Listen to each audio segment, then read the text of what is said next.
Hello बच्चों, science classes के online platform पर आपका फिर से स्वागत है।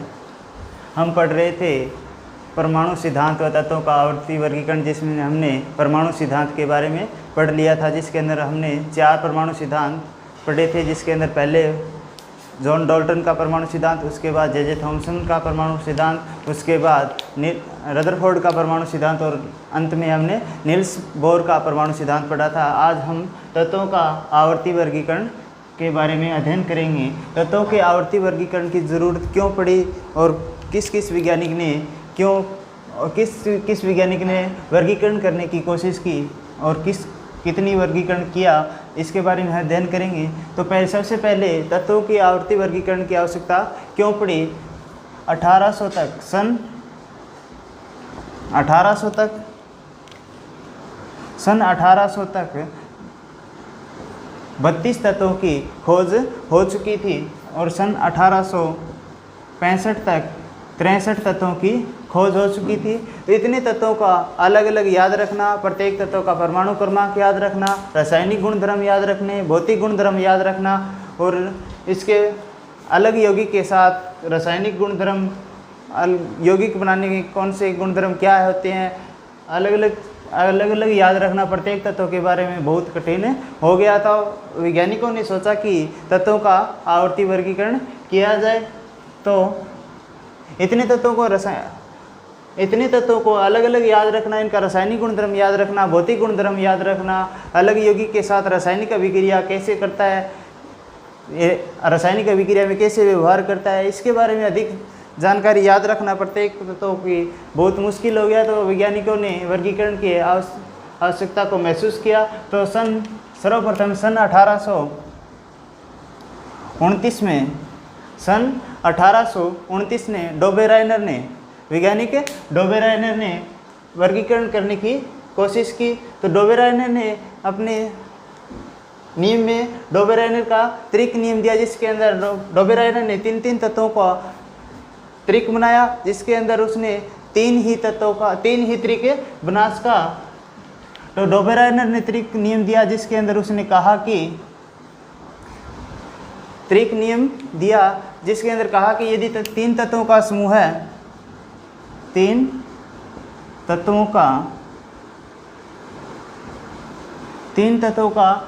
लिया जाए या तीन तत्वों का समूह, जिसे डोबेराइनर का त्रिक भी कहते हैं, अगर तीन तत्वों का समूह लिया जाए तो इनके मध्य वाले तत्वों का परमाणु भार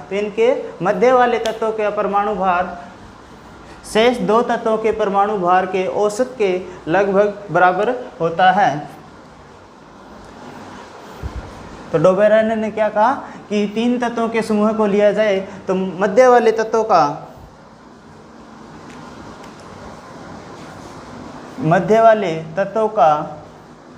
परमाणु भार शेष दो तत्वों के परमाणु भार के औसत के लगभग बराबर होता है। तो डोबेराइनर ने कहा कि यदि तीन तत्वों का समूह लिया जाए तो मध्य वाले तत्वों का परमाणु भार शेष दो तत्वों के परमाणु भार के औसत के लगभग बराबर होता है। तो इस नियम को देखें तो पहले हम पहला त्रिक लें तो लिथियम, सोडियम और पोटेशियम। लिथियम का परमाणु भार 7, सोडियम का 23 और पोटेशियम का 39। तो डोबेराइनर के अनुसार देखें तो मध्य वाले तत्वों का परमाणु भार, तो मध्य वाले तत्व कौन सा है, सोडियम। तो सोडियम मध्य वाले तत्वों का परमाणु भार, सोडियम का परमाणु भार 23, मध्य वाले तत्वों का परमाणु भार शेष दो तत्वों के परमाणु भार के औसत के लगभग बराबर होता है। तो औसत क्या होता है, आंकड़ों का योग बटा आंकड़ों की संख्या। तो योग क्या हो जाएगा, 7 + 39 बटे आंकड़ों की संख्या 1 और 2, तो 23 बराबर 39 और 7 46/2। अगर 46 में 2 का भाग देंगे तो 46 के अंदर 2 का भाग देंगे तो 23। तो इससे नियम क्या सिद्ध होता है, मध्य वाले तत्वों का परमाणु भार शेष 2 तत्वों के परमाणु भार के औसत के बराबर होता है। इसी प्रकार यदि दूसरे तरीके को देखें तो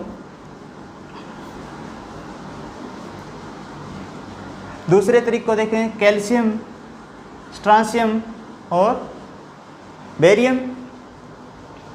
तो कैल्शियम का परमाणु भार 40, स्ट्रांसियम का 88 और बेरियम का 137। तो मध्य वाले तत्वों का परमाणु भार शेष 2 तत्वों के परमाणु भार के योग के शेष 2 तत्वों के परमाणु भार के औसत के बराबर होता है। तो शेष का औसत 40 + 137/2, तो 88 बराबर 40 + 137, 137 और 40, 7, 4, 3, 7 और 1, 177/2। तो 88 बराबर 2 का भाग दिया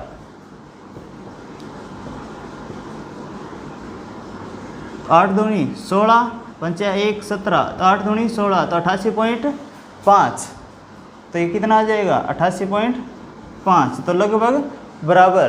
तो क्या नियम हुआ, मध्य वाले तत्वों का परमाणु भार शेष 2 तत्वों के परमाणु भार के औसत के लगभग बराबर होता है। इसी प्रकार यदि तीसरे तरीके को देखें तो तीसरे तरीके के अंदर क्लोरीन, ब्रोमीन और आयोडीन, जिसके अंदर क्लोरीन, ब्रोमीन और आयोडीन। तो क्लोरीन का परमाणु भार 35, ब्रोमीन का 80 और आयोडीन का 127। तो बीच वाले तत्वों का परमाणु भार 80, शेष 2 तत्वों 35 + 127, औसत निकालने तो 2 का भाग, तो 80 बराबर 35 और 27, 7 और 5 12 हासिल 1, 2 और 3 5 और 1 6 और 1/2। तो 80 बराबर 162 में 2 का भाग दिया 81, तो लगभग बराबर। तो डोबेराइनर ने क्या बताया कि डोबेराइनर ने 3 तरीके दिए, जिसके अंदर एक तरीके के अंदर 3 तत्वों का समूह था, उसके अंदर मध्य वाले तत्वों का परमाणु भार शेष 2 तत्वों के परमाणु भार के औसत के बराबर होता है। तो इसके बाद डोबेराइनर के बाद नेक्स्ट वैज्ञानिक वैज्ञानिक कौन है, न्यूलैंड। तो न्यूलैंड ने अपना अष्टक नियम दिया। न्यूलैंड के अष्टक नियम के अनुसार यदि तत्वों को उनके परमाणु भार के बढ़ते क्रम में व्यवस्थित किया जाए तो 8वें तत्व के गुणधर्म पहले तत्व के समान होते हैं। तो न्यूलैंड ने क्या बताया, यदि तत्वों के उनके परमाणु भार के बढ़ते क्रम में व्यवस्थित किया जाए तो 8वें तत्व का परमाणु भार पहले तत्व के समान, 8वें तत्व के परमाणु का गुणधर्म पहले तत्व के समान होते हैं। अगर तत्वों को उनके बढ़ते हुए परमाणु भार के रूप में जैसे 7, 9, 11, 12, 14, 16, 19, तो ये क्या हो गया परमाणु भार का बढ़ता हुआ क्रम। तो lithium, beryllium, boron, carbon, nitrogen, oxygen और फ्लोरीन 1, 2, 3, 4, 5, 6, 7। तो उसके बाद 8वां तत्व पहले तत्व के समान गुणधर्म दर्शाएगा। तो लिथियम सोडियम के समान गुणधर्म दिखाएगा और बेरिलियम मैग्नीशियम के अनुसार समान गुणधर्म दर्शाएगा। इसी प्रकार boron aluminium, carbon, silicon, nitrogen, phosphorus, oxygen, sulphur और फ्लोरीन क्लोरीन के समान गुणधर्म दर्शाएगा। यदि हम जैसे भारतीय संगीत के अंदर सारे गामा सा रे गा मा पा धी पा धा नी सा। जैसे भारतीय संगीत के अंदर सा रे गा मा पा धा नी सा पहला, दूसरा, तीसरा, चौथा, पांचवा, छठा, सातवां और आठवां तत्व पहले के समान होता है। तो इसी प्रकार यदि तत्वों को उनके परमाणु भार के बढ़ते क्रम में व्यवस्थित किया जाए तो पहले तत्व, आठवें तत्व का गुणधर्म पहले तत्व के गुणधर्म के समान होते हैं। तो इस प्रकार न्यूलैंड ने अपना अष्टक नियम दिया, जिसके अंदर उसने बताया कि यदि परमाणु को उनके बढ़ते तत्वों को उनके परमाणु भार के बढ़ते क्रम में व्यवस्थित किया जाए तो आठवें तत्व का गुणधर्म पहले तत्व के समान होता है। इस प्रकार उसने दो अष्टक दिए, उसके अंदर उसने सिद्ध किया कि आठवें तत्व का गुणधर्म पहले तत्व के समान होता है। इस प्रकार पहले वैज्ञानिक डोबेराइनर ने प्रयास किया, उसके बाद न्यूलैंड ने अपने तत्वों को व्यवस्थित करने का प्रयास किया, उसके बाद मेंडलीफ ने अपने तत्वों को व्यवस्थित करने का प्रयास किया, जिसके बारे में हम नेक्स्ट वीडियो में जानकारी प्राप्त करेंगे। धन्यवाद। हेलो बच्चों, साइंस क्लासेस के ऑनलाइन प्लेटफॉर्म पर आपका फिर से स्वागत है। हम पढ़ रहे थे परमाणु सिद्धांत व तत्वों का आवर्ती वर्गीकरण, जिसमें हमने परमाणु सिद्धांत के बारे में पढ़ लिया था, जिसके अंदर हमने 4 परमाणु सिद्धांत पढ़े थे। जिसके अंदर पहले जॉन डाल्टन का परमाणु सिद्धांत, उसके बाद जे थॉमसन का परमाणु सिद्धांत, उसके बाद रदरफोर्ड का परमाणु सिद्धांत और अंत में हमने नील्स बोर का परमाणु सिद्धांत पढ़ा था। आज हम तत्वों का आवर्ती वर्गीकरण के बारे में अध्ययन करेंगे। तत्वों के आवर्ती वर्गीकरण की ज़रूरत क्यों पड़ी और किस वैज्ञानिक ने वर्गीकरण करने की कोशिश की और कितनी वर्गीकरण किया, इसके बारे में अध्ययन करेंगे। तो सबसे पहले तत्वों की आवर्ती वर्गीकरण की आवश्यकता क्यों पड़ी। 1800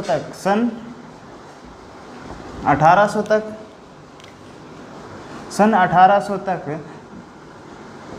32 तत्वों की खोज हो चुकी थी और सन 1865 तक 63 तत्वों की खोज हो चुकी थी। तो इतने तत्वों का अलग अलग याद रखना, प्रत्येक तत्व का परमाणु क्रमांक याद रखना, रासायनिक गुणधर्म याद रखने, भौतिक गुणधर्म याद रखना और इसके अलग यौगिक के साथ रासायनिक गुणधर्म, यौगिक बनाने के कौन से गुणधर्म क्या होते हैं, अलग अलग याद रखना प्रत्येक तत्व के बारे में बहुत कठिन हो गया था। वैज्ञानिकों ने सोचा कि तत्वों का आवर्ती वर्गीकरण किया जाए। तो इतने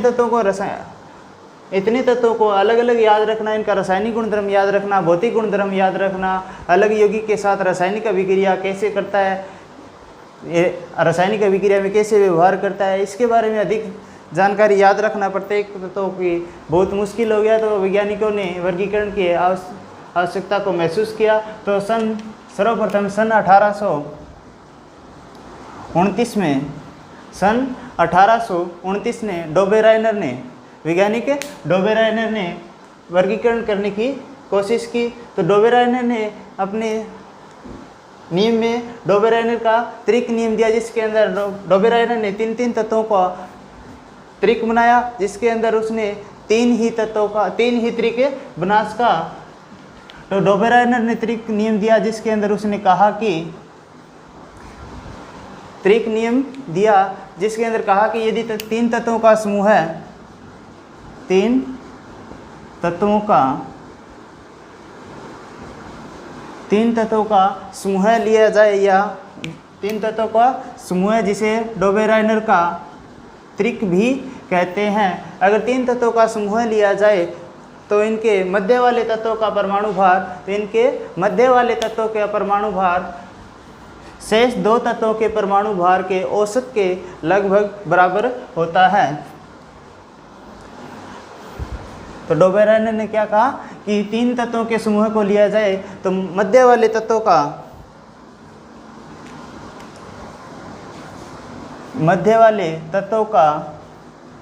परमाणु भार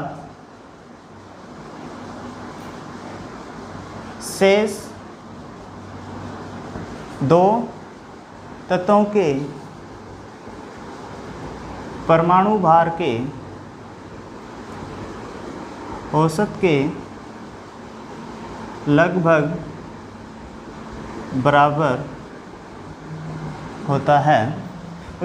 तो डोबेरेन ने कहा कि यदि 3 तत्वों का समूह लिया जाए तो मध्य वाले तत्वों का परमाणु भार शेष 2 तत्वों के परमाणु भार के औसत के लगभग बराबर होता है। तो इस नियम को देखें तो पहले हम पहला त्रिक लें तो लिथियम, सोडियम और पोटेशियम। लिथियम का परमाणु भार 7, सोडियम का 23 और पोटेशियम का 39। तो डोबेरेनर के अनुसार देखें तो मध्य वाले तत्वों का परमाणु भार, तो मध्य वाले तत्व कौन सा है? सोडियम। तो सोडियम मध्य वाले तत्वों का परमाणु भार, सोडियम का परमाणु भार 23, मध्य वाले तत्वों का परमाणु भार शेष 2 तत्वों के परमाणु भार के औसत के लगभग बराबर होता है। तो औसत क्या होता है? आंकड़ों का योग बटा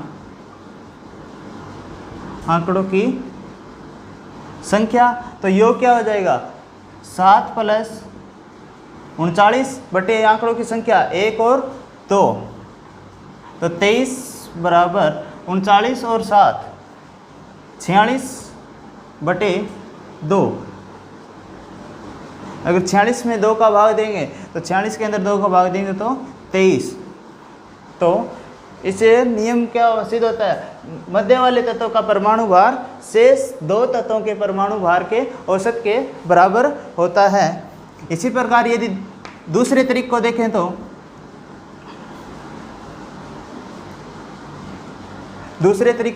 कैल्शियम, स्ट्रांसियम और बेरियम। तो कैल्शियम का परमाणु भार 40, स्ट्रांसियम का 88 और बेरियम का 137। तो मध्य वाले तत्वों का परमाणु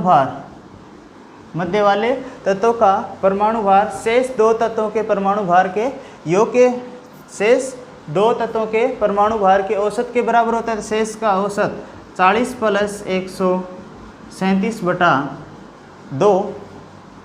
तो 88 बराबर 40 + 137 137 और 40 7 4 3 7 और 1 177 बटा 2। तो 88 बराबर 2 का भाग दिया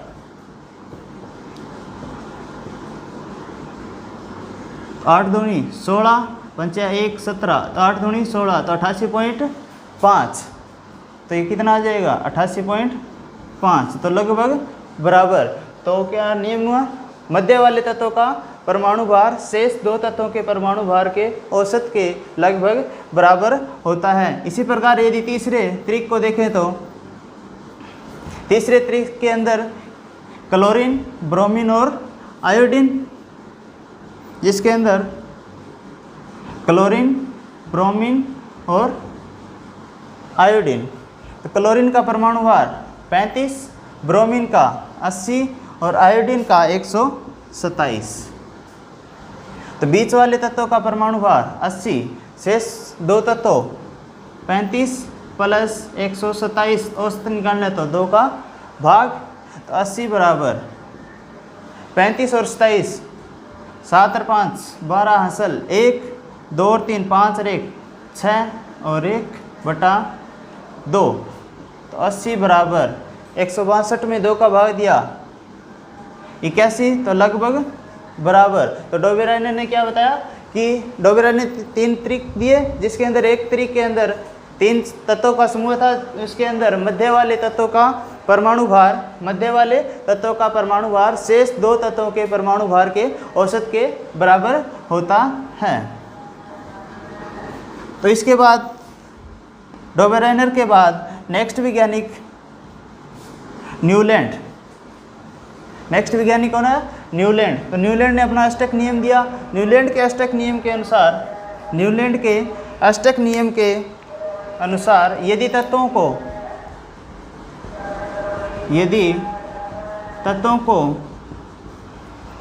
उनके परमाणु भार के बढ़ते क्रम में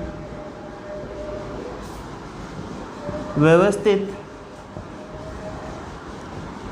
किया जाए तो आठवें तत्व के गुणधर्म पहले तत्व के समान होते हैं। तो न्यूलैंड ने क्या बताया, यदि तत्वों के उनके परमाणु भार के बढ़ते क्रम में व्यवस्थित किया जाए तो आठवें तत्व का परमाणु भार पहले तत्व के समान आठवें तत्व के परमाणु का गुणधर्म पहले तत्व के समान होते हैं। अगर तत्वों को उनके बढ़ते हुए परमाणु भार के रूप में जैसे 7, 9, 11, 12, 14, 16, 19, तो ये क्या हो गया परमाणु भार का बढ़ता हुआ क्रम। तो lithium, beryllium, boron, carbon, nitrogen, oxygen और फ्लोरीन 1, 2, 3, 4, 5, 6, 7। तो उसके बाद आठवां तत्व पहले तत्व के समान गुणधर्म दर्शाएगा, तो लिथियम सोडियम के समान गुणधर्म दिखाएगा और बेरिलियम मैग्नीशियम के अनुसार समान गुणधर्म दर्शाएगा। इसी प्रकार boron, aluminium, carbon, silicon, nitrogen, phosphorus, oxygen, sulphur और फ्लोरीन, क्लोरीन के समान गुणधर्म दर्शाएगा। यदि हम जैसे भारतीय संगीत के अंदर सारे गामा